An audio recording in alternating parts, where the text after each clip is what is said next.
હિમાચલ પ્રદેશના મંડીમાં વાદળ ફાટ્યું અને મંડીમાં 4 લોકોના મૃત્યુ થયા, 16 લોકો લાપતા થઈ ગયા છે। અત્યાર સુધી 99 લોકોને બચાવી લેવામાં આવ્યા। કાર્સ્ટોન મંડીમાં વાદળ ફાટવાની આ ઘટના બની। ફસાયેલા લોકોના રેસ્ક્યુ માટે સતત ઓપરેશન યથાવત છે।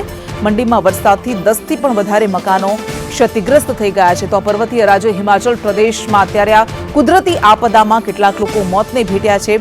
મંડીમાં વાદળ ફાટવાને કારણે 4 લોકોના મૃત્યુ થયા, 16 લોકો ગાયબ થઈ ગયા છે, લાપતા થયા છે, જેમને શોધવા માટેની અત્યારે કામગીરી ચાલી રહી છે। પરંતુ આ તારાજીની ઠેર ઠેર તબાહીની તસવીરો જે અમે આપને બતાવી રહ્યા છે। દર વર્ષે ચોમાસું આવે અને હિમાચલ પ્રદેશ ઉત્તરાખંડમાં આવી જ હાલત થઈ જાય છે। ઠેર ઠેર ભૂસ્ખલન થાય છે, નદીઓ રૌદ્ર સ્વરૂપ ધારણ કરીને એવી રીતે વહે છે કે જે આવ્યું એ બધું જ સાથે તાણતી નજરે પડે છે અને કંઈક અત્યારે એવું જ હિમાચલ પ્રદેશમાં થઈ રહ્યું છે। 4 લોકોના મૃત્યુ થઈ ચૂક્યા છે, 16 લોકો લાપતા છે અને રેસ્ક્યુ ઓપરેશન યુદ્ધના ધોરણે થઈ રહ્યા છે। તો આ બે અલગ અલગ તસવીરો, બે અલગ અલગ દ્રશ્યો અમે હિમાચલ પ્રદેશના મંડીની આપને બતાવી રહ્યા છીએ કે જ્યાં આ કુદરતી આપદા આવી અને એમાં જ્યાં જુઓ ત્યાં વાહનો પણ નદીના રૌદ્ર સ્વરૂપમાં તણાતા નજરે પડ્યા।